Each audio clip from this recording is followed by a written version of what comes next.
Hello friends, स्वागत है हमारे प्रोजेक्ट एचडी पर। फ्रेंड्स, आज से हम एक नई प्रोजेक्ट ट्यूटर से शुरू करने जा रहे हैं कोऑर्डिनेटर का यूज़ करते हुए। इस जो प्रोजेक्ट ट्यूटर होगी, इसमें हम कोऑर्डिनेटर टेक्नोलॉजी यूज़ करेंगे। तो जो कोऑर्डिनेटर है वो पीएचपी का फ्रेमवर्क है। अगर आप कोऑर्डिनेटर के बारे में नहीं जानते हैं तो आपको मेरे इसी चैनल पर कोऑर्डिनेटर के ट्यूटोरियल मिल जाएंगे, आप वहाँ से कोऑर्डिनेटर पढ़ सकते हैं।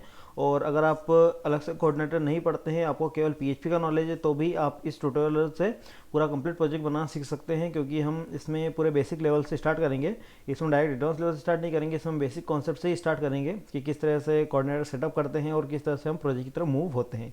इसमें जो हमारा प्रोजेक्ट होगा वो होगा multi vendor e commerce website market place बनाएंगे। हम इसमें एक multi vendor e commerce website बनाएंगे जिसमें प्रोडक्ट सेल हो सकते हैं एंड मल्टीपल वेंडर रहेंगे जो यहाँ उसमें प्रोडक्ट ऐड करेंगे, एडमिन होगा, इस तरह की फंक्शनलिटी होगी। तो आइए हम डिस्कस करते हैं हमारे इस प्रोजेक्ट में हम किन किन टॉपिक को कवर करेंगे। तो इसमें हमारे जो मॉड्यूल होंगे वो दो टाइप के होंगे। पहला होगा यूज़र मॉड्यूल। यूज़र हमारे दो टाइप के होंगे, पहला होगा नॉर्मल यूज़र जो कस्टमर होंगे, और सेकंड यूज़र होगा आपका वेंडर जो शॉपकीपर होते हैं वो होंगे, जो इसमें प्रोडक्ट को ऐड करेंगे। देन सेकंड जो मॉड्यूल होगा वो होगा एडमिन मॉड्यूल। एडमिन वेबसाइट का ओनर होगा जो यूज़र और वेंडर दोनों को मैनेज कर सकता है। एंड इसके बाद हमारे प्रोजेक्ट में क्या क्या फीचर होंगे, तो हमारे इसमें कंप्लीट फ्रंट एंड वेबसाइट होगी, हम इसमें कंप्लीट फ्रंट एंड वेबसाइट बनाएंगे। देन उसके बाद ऑनलाइन ऑर्डर बुकिंग होगा, फ्रंट एंड से यूज़र ऑनलाइन ऑर्डर बुक कर सकता है। देन यूज़र का लॉगिन एंड साइनअप सिस्टम रखेंगे हम, जिससे यूज़र एक बार साइनअप कर लेता है, देन उसका लॉगिन करेगा तो वहाँ पर उसे उसके ऑर्डर की हिस्ट्री मिल जाएगी, आप उसके कितने प्रीवियस ऑर्डर है देन उसकी डिटेल देख सकता है, जिस तरह से सभी ई कॉमर्स वेबसाइट में होता है। देन उसके बाद कार्ट सिस्टम होगा जिसमें product user add to cart कर सकता है और बाद में बाय कर सकता है। अगर यूज़र को कोई प्रोडक्ट पसंद आ गया है और उसे परचेस करना चाहता है तो उसे वो कार्ड मेड कर लेगा, देन बाद में परचेस कर सकता है। देन इसमें हम बाय नाउ बटन फंक्शनलिटी भी देंगे। अगर यूज़र उसे कार्ड मेड नहीं करता और डायरेक्ट परचेस करना चाहता है किसी प्रोडक्ट को, तो हम डायरेक्ट एक बटन देंगे जिसका यूज़ करते हुए यूज़र उसे परचेस कर सकता है। देन उसके बाद हम ऑनलाइन पेमेंट रखेंगे इसमें, जिसमें अगर कोई यूज़र परचेस करता है तो वो ऑनलाइन पेमेंट कर सकता है। इसमें हम पेमेंट गेटवे यूज़ करेंगे, पेपाल। देन उसके बाद एडमिन लॉगिन होगा, जो वेबसाइट का ओनर होगा उसके लिए एक अलग हम सेपरेट लॉगिन बनाएंगे। हम इसमें यूज़र का भी लॉगिन रख रहे हैं, देन एडमिन का भी लॉगिन रखेंगे। एंड उसके बाद यूज़र मैनेज बाय एडमिन, इसमें जो एडमिन होगा वो यूज़र को मैनेज कर सकता है, यूज़र को ऐड करना, डिलीट करना, अपडेट करना और उसकी लिस्ट देखना। देन प्रोडक्ट मैनेज कर सकता है, उसमें भी हमारे सारे कार्ड ऑपरेशन होंगे। देन ऑर्डर मैनेजमेंट होंगे एडमिन के द्वारा। इस तरह से हमारे इस प्रोजेक्ट के फीचर रहेंगे। तो आइए हम स्टार्ट करते हैं। सबसे पहले हम कोऑर्डिनेटर का सेटअप करेंगे और इन सभी फीचर्स को इम्प्लीमेंट करेंगे। तो सबसे पहले हम चलते हैं कोऑर्डिनेटर की ऑफिशियल वेबसाइट से, जहाँ से हम कोऑर्डिनेटर को डाउनलोड करेंगे। तो आप यहाँ पर जब लिखेंगे, या आप मेरी वेबसाइट के फोटो सेक्शन पे भी जा सकते हैं, यहाँ से आपको डायरेक्ट लिंक मिलेगी, आपको टाइप करने की कोई ज़रूरत नहीं है। आप यहाँ पे जब क्लिक करेंगे कोऑर्डिनेटर डाउनलोड पर, तो आप कोऑर्डिनेटर की ऑफिशियल वेबसाइट पर रिडायरेक्ट होंगे। ये देखिए कोऑर्डिनेटर की ऑफिशियल वेबसाइट आ चुकी है। इसमें अभी जो लेटेस्ट वर्जन है वो है 4, लेकिन हम 3 पे वर्क करेंगे क्योंकि 4 अभी पूरी तरह से रेडी नहीं है, इसमें कुछ ना कुछ इशू होते हैं।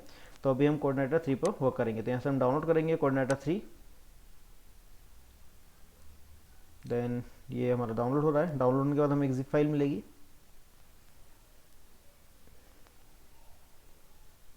ये हम कोऑर्डिनेटर डाउनलोड कर चुके हैं, लेकिन इन कोऑर्डिनेटर डाउनलोड करने से पहले भी आपके पास कोई डिपेंडेंसी होनी चाहिए। उसमें सबसे पहले जो डिपेंडेंसी है वो है जेम सर्वर। तो हम सबसे पहले देखते हैं जेम सर्वर। तो यहाँ से आप जब मेरी वेबसाइट के जेम डाउनलोड पर क्लिक करेंगे तो आप जेम सर्वर की ऑफिशियल वेबसाइट पर आ जाते हैं। यहाँ से आप जेम सर्वर डाउनलोड कर सकते हैं। ये पीएचपी का ऑनलाइन ऑफलाइन सर्वर है जिसका यूज़ करते हैं, हम पीएचपी प्रोग्राम रन करते हैं। तो आप जिस भी टाइप के यूज़र है, आप जेम विंडो यूज़र तो आप विंडो का जेम डाउनलोड कर सकते हैं। देन अगर आप लाइनक्स यूज़र है तो आप लाइनक्स का जेम डाउनलोड कर सकते हैं।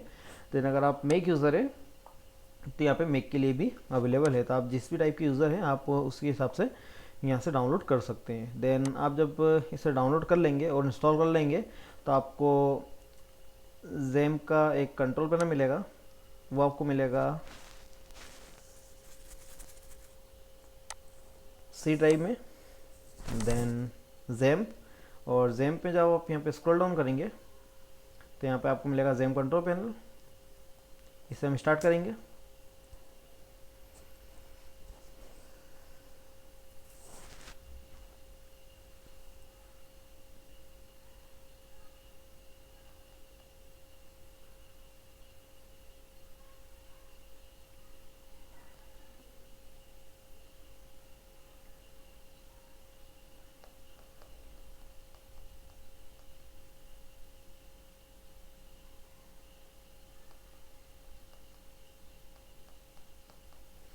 जेम स्टार्ट हो रहा है। यहाँ देखिए इसका आइकॉन आ चुका है, कुछ टाइम बाद हमें ये देखिए आ चुका है।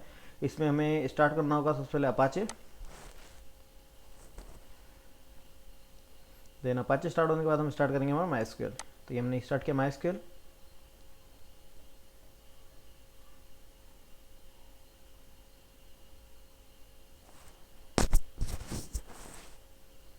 देन ये स्टार्ट हो चुका है।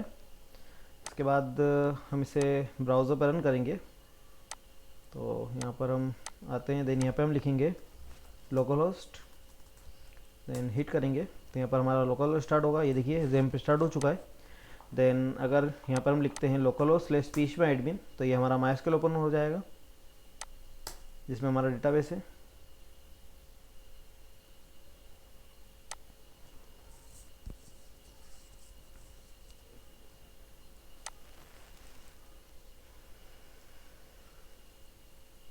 ये देखिए ये php एडमिन स्टार्ट हो चुका है जहाँ पर सारे डेटाबेस शो होते हैं। हम यहाँ पर ही हमारे प्रोजेक्ट का डेटाबेस भी बनाएंगे। तो सबसे पहले हम कोऑर्डिनेटर का कोड सेटअप करेंगे हमारे जेम फोल्डर में। ये हमारा जेम पे, जेम के अंदर हम एक फ़ोल्डर बना लेते हैं htdoc में। htdoc वर्किंग डायरेक्टरी होती है, तो यहाँ पर हम एक फ़ोल्डर बनाएंगे।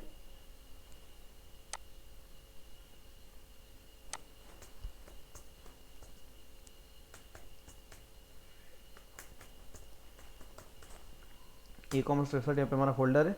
इसके अंदर हम हमारा CI का कोड रखेंगे जो है डाउनलोड में।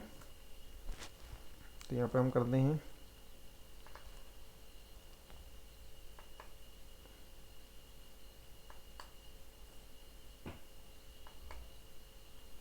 डायरेक्ट हम डाउनलोड में चलते हैं। ये फोल्डर है, हम इसे करते हैं कट एंड यहाँ पर हम इसे करेंगे पेस्ट। देन इसे एक्सट्रैक्ट करेंगे, यहाँ पे करते हैं एक्सट्रैक्ट ऑल।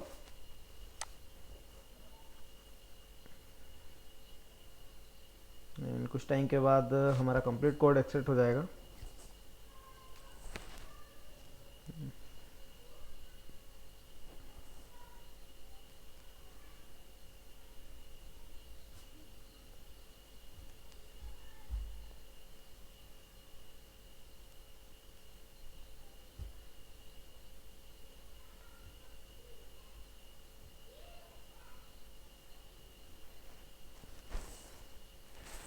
जीप एक्सट्रैक्ट हो रही है हमारी। बैकग्राउंड में अभी फोल्डर नहीं बना है, फोल्डर बन जाएगा जब पूरी तरह एक्सट्रैक्ट हो जाएगी। तो एक ओके, ये कंप्लीट एक्सट्रैक्ट हो चुकी है। और अब हम इस जिप को डिलीट कर देते हैं क्योंकि जिप फाइल की हमें कोई ज़रूरत नहीं है। जिप फाइल को हम डिलीट करते हैं। देन इसे हम यहाँ से कट करेंगे और उसे बाहर पेस्ट कर देते हैं और इस फोल्डर को हम कर देते हैं डिलीट, जिसकी हमें कोई ज़रूरत नहीं है अब। तो ये हमारा CI का कोड कंप्लीट आ चुका है। अब इसे हम रन करते हैं। देन यहाँ पर हम लोकल होस्ट स्लैश हमारे फोल्डर का नाम दे सकते हैं कि अभी एक फोल्डर और है तो हमें इसे इससे बाहर लेना होगा। इसे भी हम डिलीट कर देते हैं।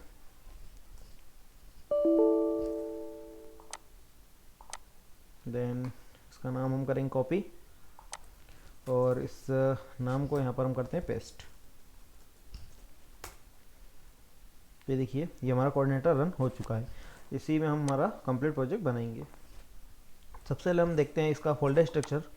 तो इसके लिए मैं विजुअल स्टूडियो कोड या सबलाइन ओपन कर लेता हूँ। सबलाइन टेक्स्ट ओपन कर लेते हैं हम।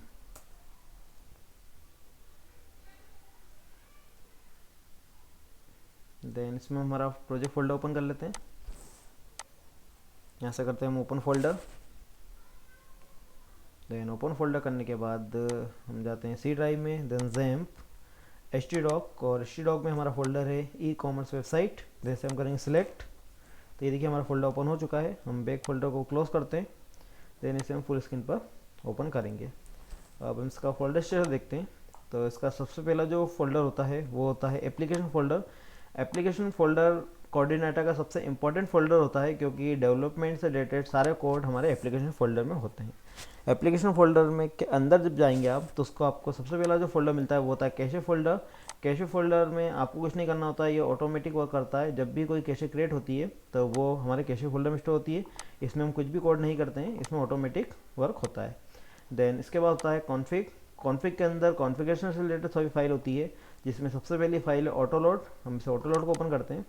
तो ऑटो लोड में हर वो फाइल या लाइब्रेरी हम लोड करते हैं जिसे हमें बाय डिफ़ॉल्ट लोड करना है। मतलब आपके जो पूरा प्रोजेक्ट है उसमें अगर आप चाहते हैं कि कोई सी ऐसी लाइब्रेरी हो जो आपके पूरे प्रोजेक्ट में एक्सेसिबल हो, या कोई हेल्पर हो जो आपके पूरे प्रोजेक्ट में एक्सेसिबल हो, तो आप उसे यहाँ पर लोड कर सकते हैं। देन उसे आप पूरे प्रोजेक्ट में यूज़ कर सकते हैं। मतलब एक ऐसी डिपेंडेंसी जो आप पूरे प्रोजेक्ट में यूज़ करना चाहते हैं वो आप यहाँ पर लोड कर सकते हैं। फॉर एग्जाम्पल डेटाबेस एक ऐसी लाइब्रेरी होती है या ऐसी डिपेंडेंसी है जो हमें पूरे प्रोजेक्ट में यूज़ करना है। तो हम उसे ऑटो लोड के अंदर लाइब्रेरी सेक्शन में यहाँ पर डेटाबेस लाइब्रेरी को लोड कर देते हैं, जिससे डेटाबेस लाइब्रेरी हमारे पूरे प्रोजेक्ट में एक्सेसिबल होती है।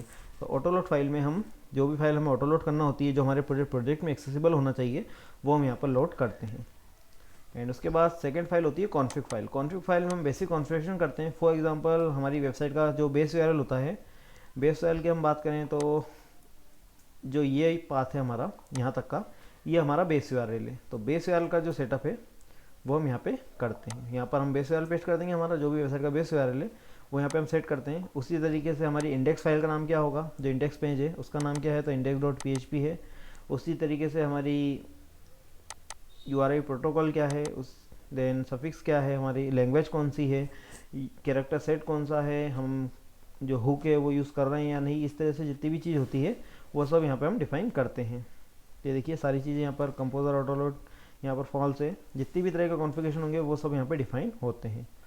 एंड इसके बाद हम अगली फाइल चलते हैं। तो ये है कांस्टेंट फाइल। कांस्टेंट के बारे में आप जानते हैं, आपको अगर पीएचपी का नॉलेज है, अगर आपको बेसिक, तो आप कांस्टेंट के बारे में जानते होंगे। कांस्टेंट मतलब एक ऐसा वेरिएबल जो पूरे प्रोग्राम में चेंज नहीं किया जाता। एक बार अगर आपने उसे डिफाइन कर दिया तो पूरे कंप्लीट प्रोजेक्ट में वो सेम रहता है। तो यहाँ पर हम कांस्टेंट डिफाइन कर देते हैं अगर हमें कोई कांस्टेंट डिफाइन करना होता है तो, और उसे हम पूरे प्रोजेक्ट में यूज़ कर सकते हैं। अगर कोई हमारे पास मालूम है कि एक फिक्स वैल्यू है उसे हम पूरे प्रोजेक्ट में यूज़ करना चाहते हैं तो हम यहाँ पर उसे सेट कर सकते हैं। मतलब अगर आपकी वेबसाइट है उसमें अगर INR ही करेंसी चलती है, आपको पूरे प्रोजेक्ट में INR करेंसी चलती है या USD करेंसी चलती है, तो आप यहाँ पर INR या USD का एक कांस्टेंट बना सकते हैं। उसके अंदर आप अपनी करेंसी असाइन कर दें और उसे पूरे प्रोजेक्ट में यूज़ कर सकते हैं।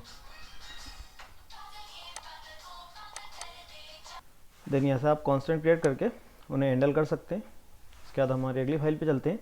देन इसके बाद फाइल आती है डेटाबेस फाइल। डेटाबेस फाइल में हम डेटाबेस रिलेटेड कॉन्फ़िगरेशन करते हैं। जब हमें डेटाबेस से कनेक्टिविटी करना होती है तो उससे रिलेटेड डिटेल हम यही फिल करते हैं। यहाँ पर हम डेटाबेस से रिलेटेड हमें डिटेल डालते हैं जिसमें हम बताते हैं हमारे डेटाबेस का होस्ट क्या है, हमारे डेटाबेस का यूज़र नेम क्या है, देन पासवर्ड, हमारे डेटाबेस का नेम क्या है, ड्राइवर कौन सा है हमारे डेटाबेस का। बाय डिफ़ॉल्ट MySQL यूज़ करते हैं। अगर आप ओरेकल करते हैं या कोई और डेटाबेस यूज़ करते हैं तो यहाँ पर उससे बता सकते हैं आपके डेटाबेस का ड्राइवर क्या है। इसी तरीके से आपका एनवायरनमेंट कौन सा है, आपकी इनक्रिप्शन डेटा कौन सा है, कंप्रेस है या नहीं, इस तरह से जितनी भी डिटेल है वो आप यहाँ पे दे सकते हैं। डेटाबेस से रिलेटेड जितने भी कॉन्फ़िगरेशन होते हैं वो हमारी database.php फाइल में होते हैं। देन इसके बाद जो अगली है वो है हमारी doctype.php फाइल। ये फाइल में हम कुछ भी नहीं करते हैं, ये बाय डिफ़ॉल्ट होती है। इसके अंदर doctype डिफाइन होते हैं। आप अगर नॉर्मल HTML के बारे में जानते हैं तो उसमें भी doctype होता है जिसमें हम बताते हैं कि हमारी जो HTML उसका वर्जन क्या है। उसी तरीके से इसके अंदर भी डिफरेंट चीज़ों के लिए doctype डिफाइन होते हैं। तो ये भी कोऑर्डिनेटर बाय डिफ़ॉल्ट देता है, हमें इसके लिए कुछ भी नहीं करना होता है।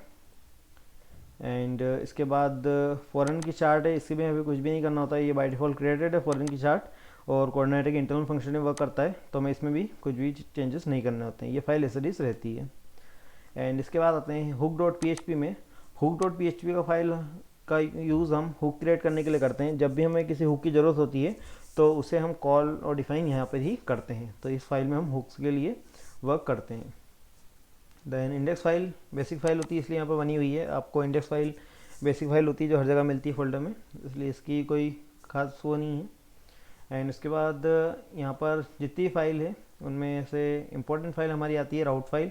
बाकी सारी अननेसेसरी फाइल है, डेवलपमेंट में इनकी कोई ज़रूरत नहीं होती है, ये सब इंटरनल फाइल्स है। यहाँ पर आती है आपकी राउट्स फाइल।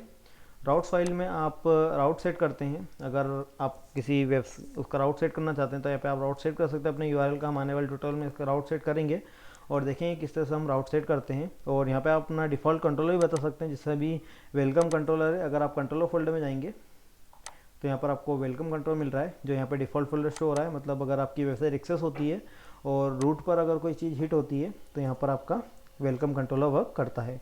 तो इस तरीके से यहाँ पर वेलकम कंट्रोलर लोड हो रहा है, तो यहाँ पर हमने दिखा रखा है। अगर हम कोई और कंट्रोल क्रिएट करेंगे और उसका अगर यहाँ नाम पास कर देते हैं तो उसका इंडेक्स फंक्शन वर्क करेगा। इसकी फंक्शनलिटी हम आने वाले ट्यूटोरियल में देखेंगे कि किस तरीके से हमारा यहाँ पर हम कंट्रोलर चेंज करेंगे और यहाँ पर उसकी मेथड कॉल होती है।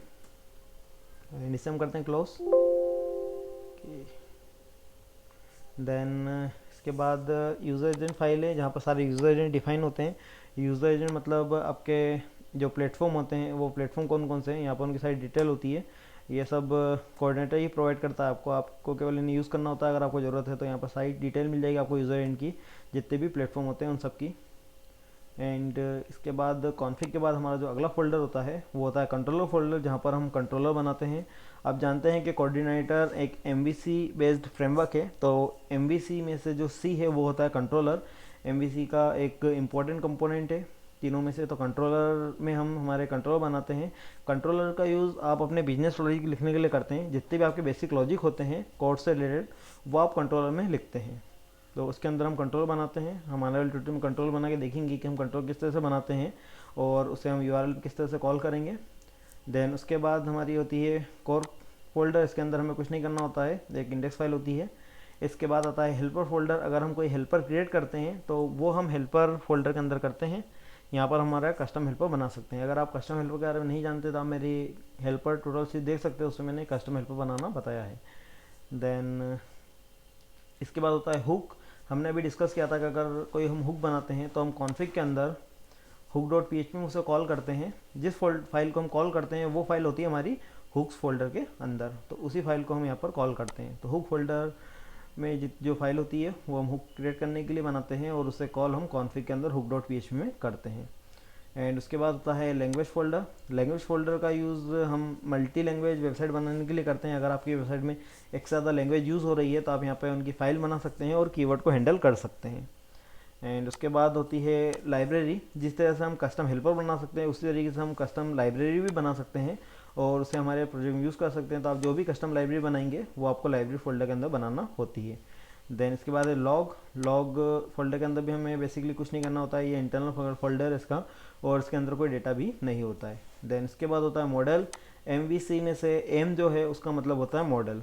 मॉडल के अंदर हम डेटाबेस से रिलेटेड ऑपरेशन परफॉर्म करते हैं। हमारे डेटाबेस से रिलेटेड जितने भी ऑपरेशन परफॉर्म होते हैं जिसमें हम डेटा इंसर्ट करना, डेटा डिलीट करना, अपडेट करना, सिलेक्ट करना या किसी भी तरह का डेटाबेस से रिलेटेड ऑपरेशन जो भी होता है वो हमारे मॉडल फोल्डर के अंदर होता है।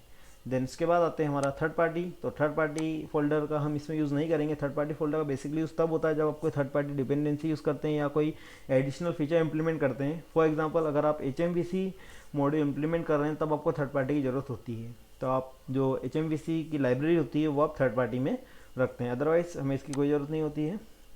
देन इसके बाद होता है व्यू। MVC में से ही व्यू एक है, जो V है उसका मतलब होता है व्यू, और व्यू के अंदर आपकी HTML रिलेटेड फाइल होती है। जो हमारी HTML फाइल्स होती है वो सभी व्यू के अंदर हम रखते हैं जिसमें हमारा UI इंटरफेस होता है। तो कोऑर्डिनेटर के तीनों एलिमेंट हम देख चुके हैं। पहला है कंट्रोलर, उसके बाद है मॉडल, देन थर्ड है व्यू।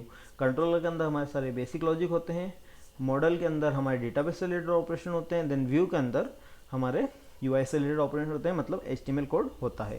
तो ये होता है MVC। तो फ्रेंड्स ये हमने इसके सारे फोल्डर स्ट्रक्चर देख लिए हैं। इसके बाद हम एप्लीकेशन फोल्डर से बाहर आते हैं क्योंकि एप्लीकेशन फोल्डर के हम सारे देख चुके हैं। एंड इसके बाद आते हैं सिस्टम। सिस्टम में कोऑर्डिनेटर की इंटरनल फंक्शनलिटी से रिलेटेड कोड होता है, इसमें हमें कुछ नहीं करना पड़ता होता है और इस फोल्डर के साथ आपको कुछ भी नहीं करना है, अदरवाइज आपका जो एप्लीकेशन है वो बंद हो सकती है। यहाँ पर इसकी इंटरनल फाइल होती है। देन इसके बाद यूज़र गाइड होती है। यूज़र गाइड के अंदर हेल्प डॉक्यूमेंटेशन होता है। अगर आप यहाँ पे लिखें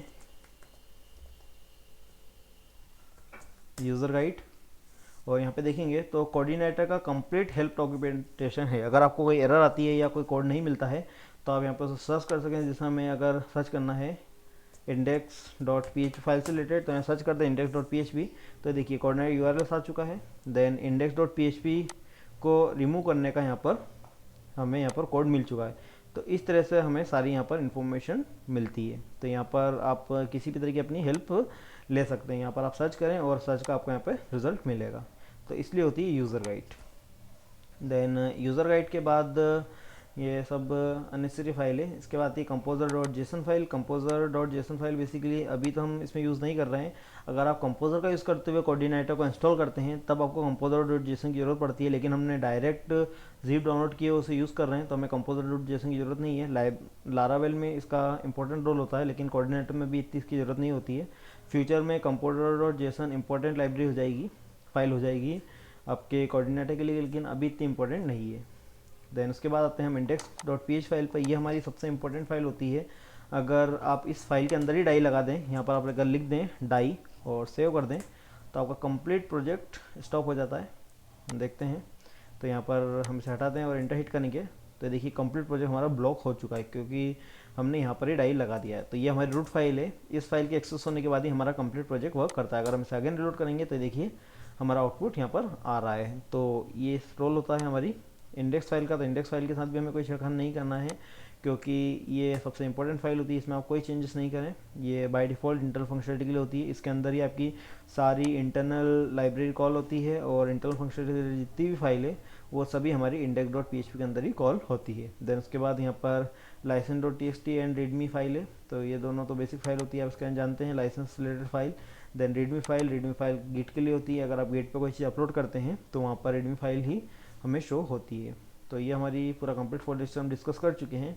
अब हम एक कंट्रोलर बनाएंगे हमारा कस्टम और उसे हम कॉल करके देखेंगे। तो यहाँ पर एक हम कंट्रोलर बनाते हैं और क्रिएट करेंगे हमारा एक कंट्रोलर। तो यहाँ पे हम लिखते हैं, क्रिएट करते हैं न्यू फाइल और इसे हम सेव करेंगे और कंट्रोलर होगा हमारा home dot P H P and controller create करेंगे हम यहाँ पर पी एच पी सिंटेक्स के साथ। ध्यान लिखेंगे क्लास होम और यहाँ पर हम करेंगे एक्सटेंड सी आई कंट्रोलर। सी आई कंट्रोलर पेरेंट क्लास होती है कंट्रोलर की, जिस कंस्ट्रक्ट कोऑर्डिनेटर की, जिसमें सारी फंक्शनलिटी डिफाइन होती है। तो हम इसे एक्सटेंड करेंगे कंट्रोलर। देन इसके बाद यहाँ पर हम एक पब्लिक फंक्शन बनाएंगे, पब्लिक फंक्शन इंडेक्स, और यहाँ पर हम एको करेंगे इन index function and semicolon.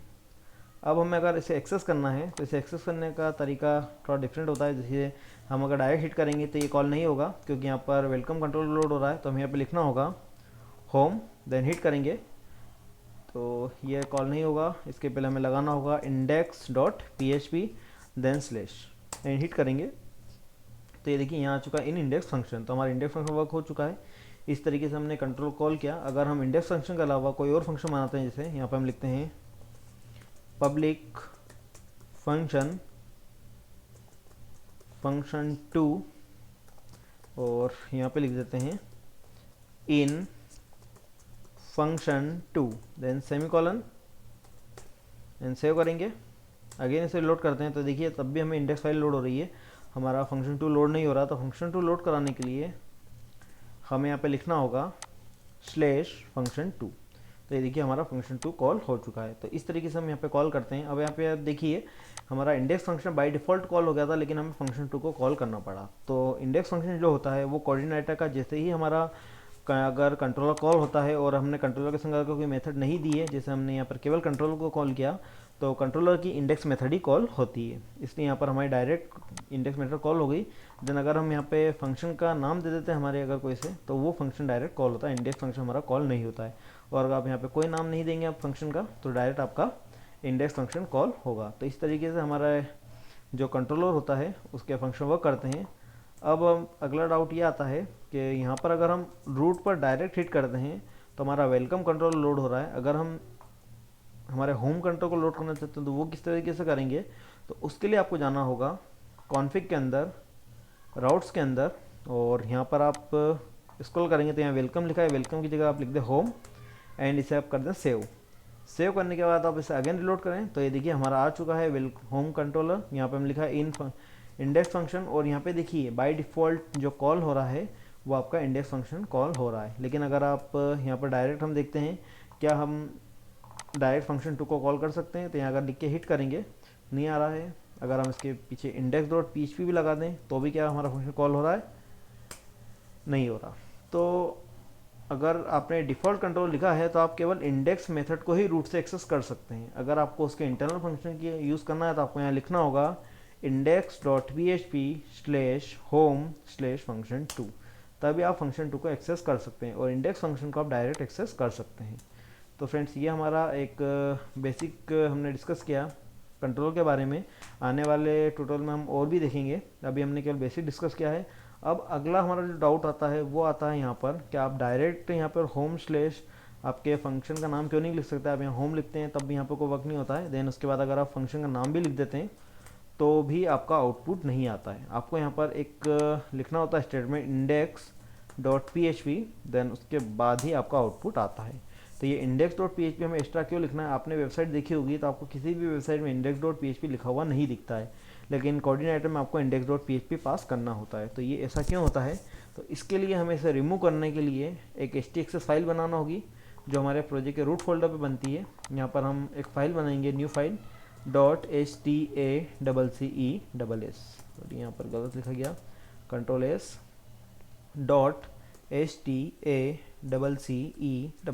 .htaccess and इसे हम करते हैं सेव। तो ये हमारी फाइल क्रिएट हो चुकी है .htaccess एंड इसके अंदर जो कोड लिखना होता है वो हम हमारी यूज़र गाइड से लेंगे। तो हम इसे डुप्लीकेट बनाते हैं। देन यहाँ पर हम लिखेंगे यूज़र गाइड और यहाँ पर हम लिखेंगे index.php।